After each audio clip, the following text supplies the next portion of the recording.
आज की शिव चर्चा में भगवान शिव ब्राह्मण का भेष धर के विप्र रूप में पार्वती के आश्रम पर गए हैं और पार्वती से उनके तपस्या का कारण पूछते हैं कि किस लिए तपस्या कर रही हैं, किस फल की प्राप्ति के लिए।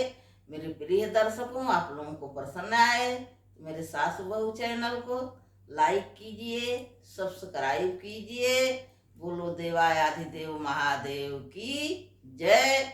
ओम नमः शिवाय, ओम नमः शिवाय, ओम नमः शिवाय, ओम नमः शिवाय। इस चर्चा करने से पहले मेरे शिव गुरु के चरणों में कोटि कोटि नमन करती हूँ। चलो आगे की चर्चा आरंभ हो रही। भक्तगण, श्रोतागण, आज की चर्चा का बड़ा ही मनोहारी प्रसंग है।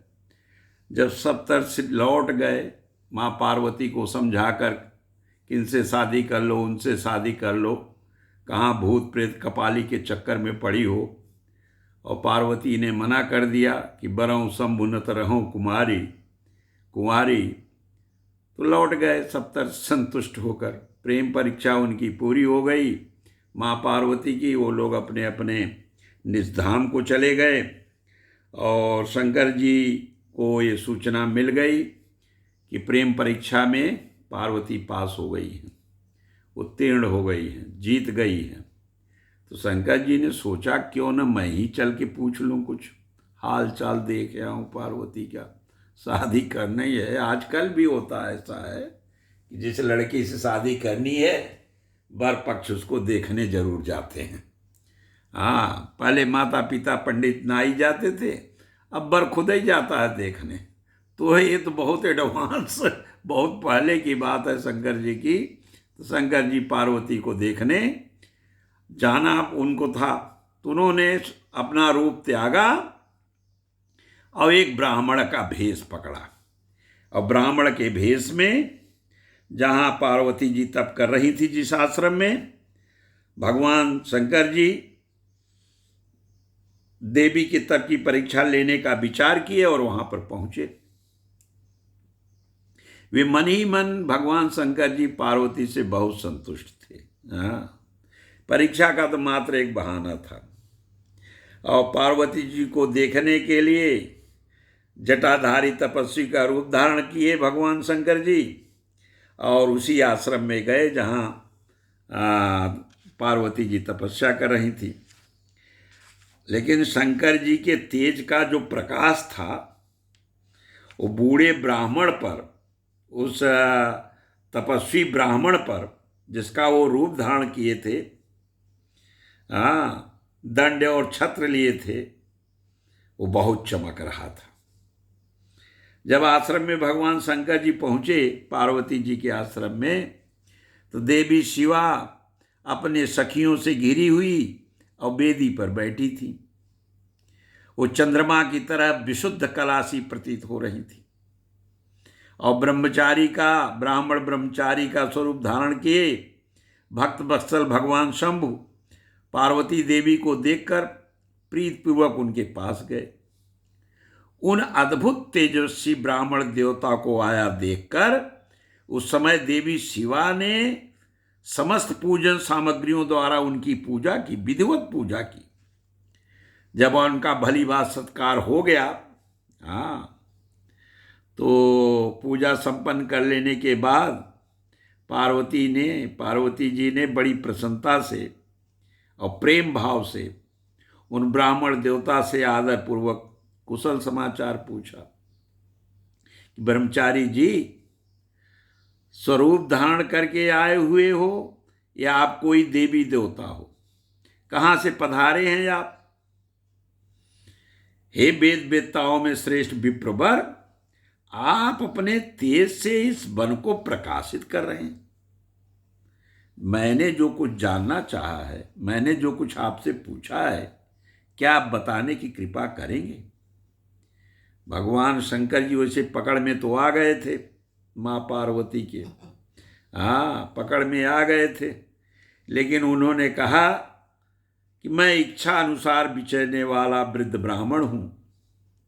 पवित्र बुद्धि हूँ, तपस्वी हूँ, दूसरों का सुख देखने वाला और परोपकारी हूँ।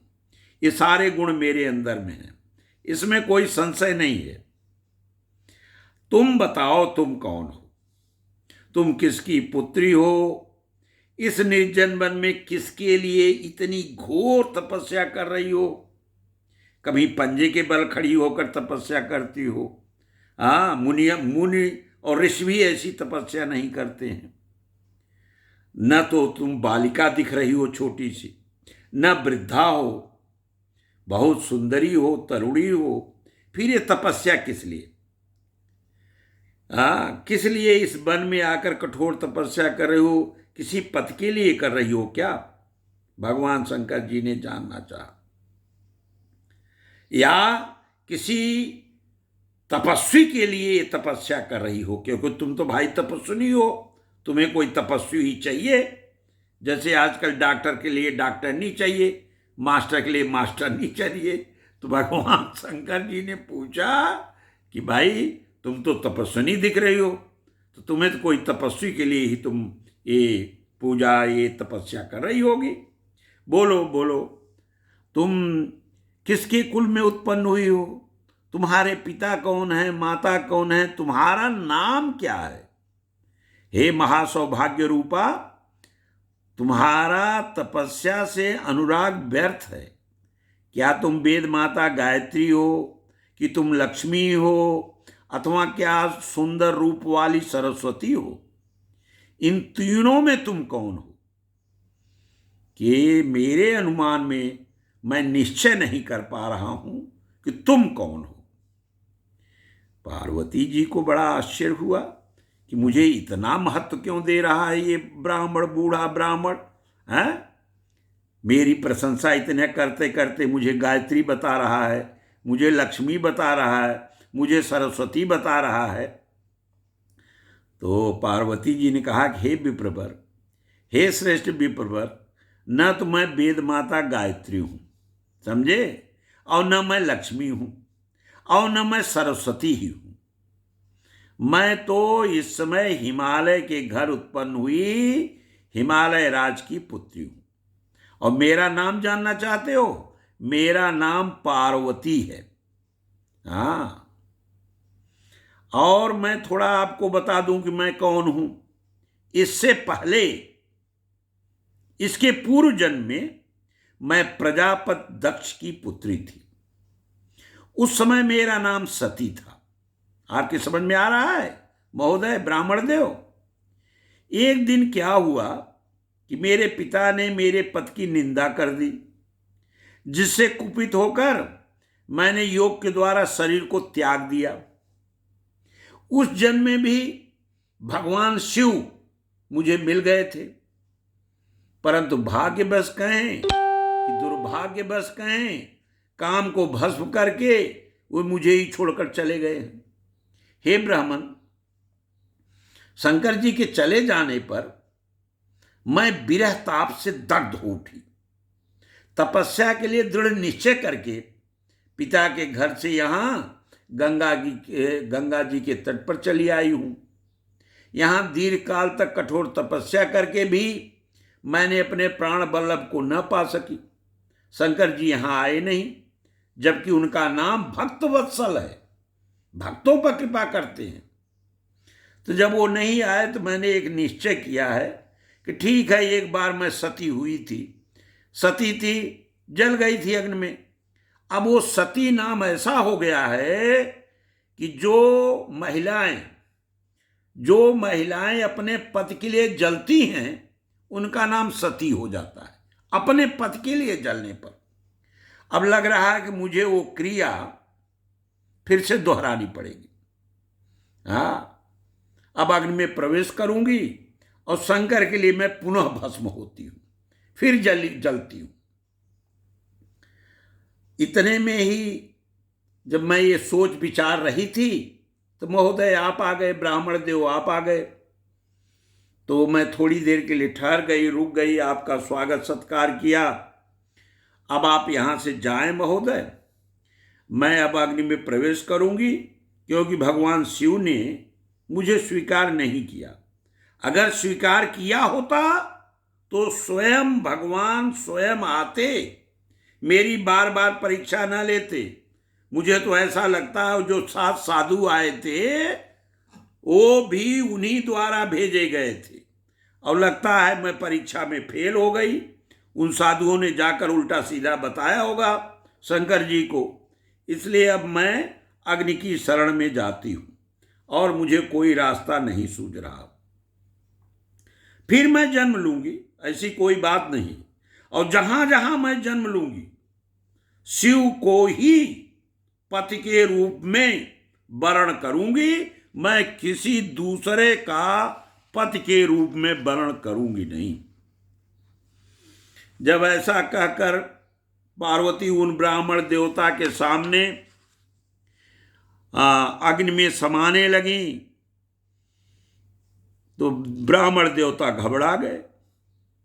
उन्होंने उन्हें रोका, हे देवी, हे पार्वती, तुम ऐसा न करो, तुम अग्नि में प्रवेश मत करो।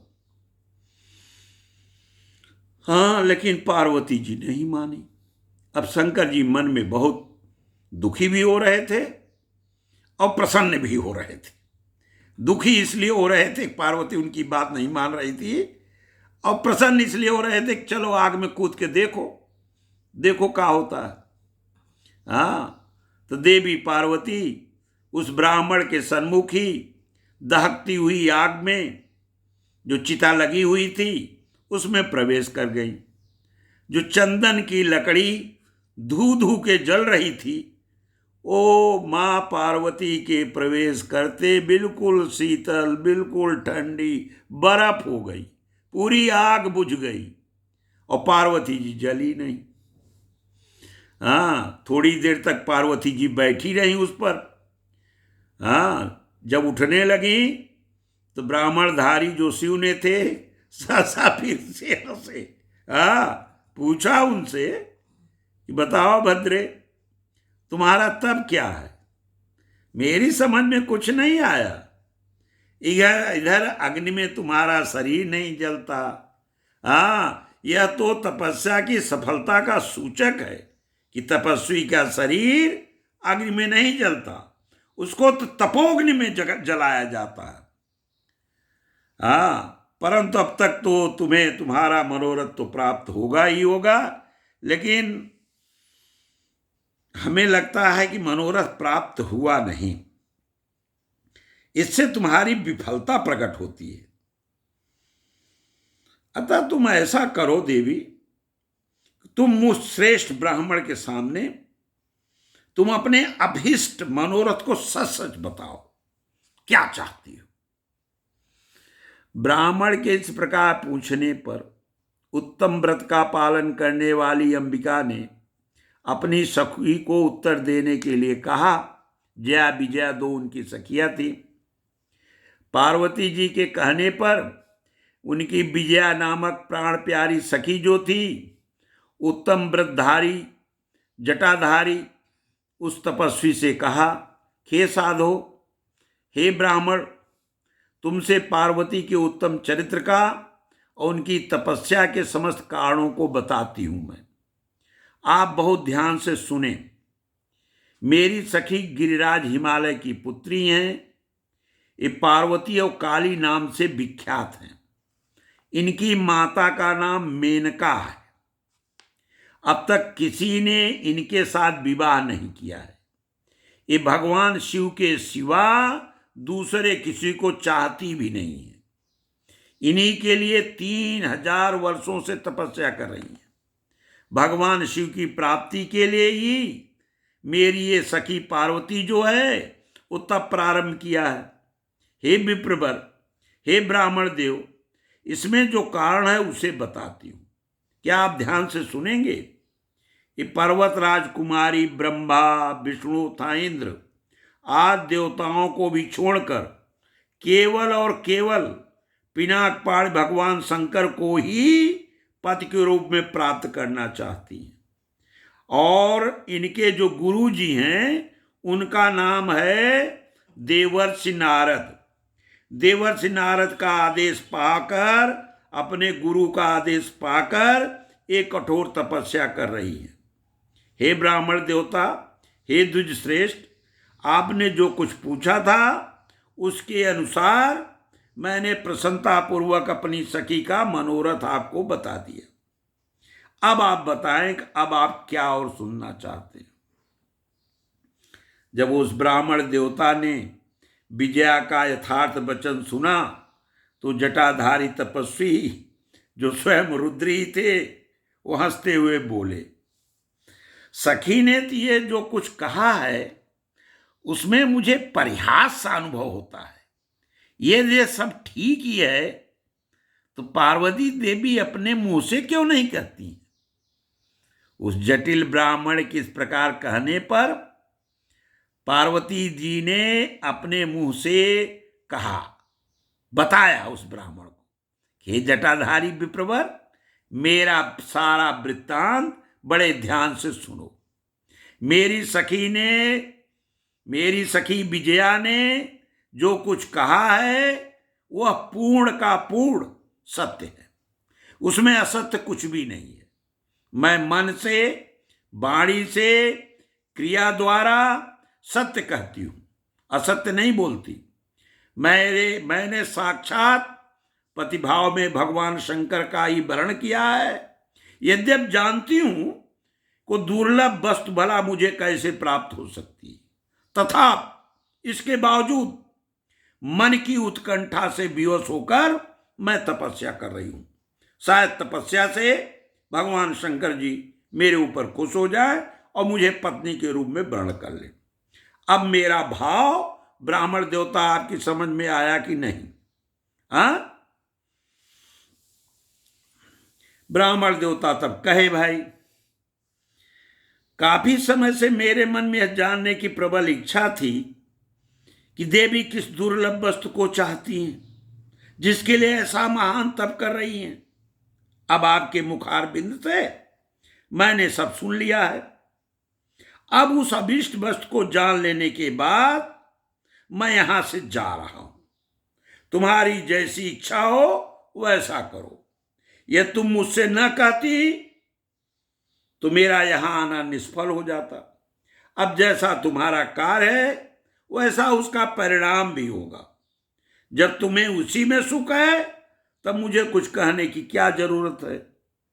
ऐसी बात कहकर ब्राह्मण ने ज्यों ही जाने का विचार किया त्यों ही पार्वती देवी ने प्रणाम करके उनसे कहा कि आप क्यों जाएंगे?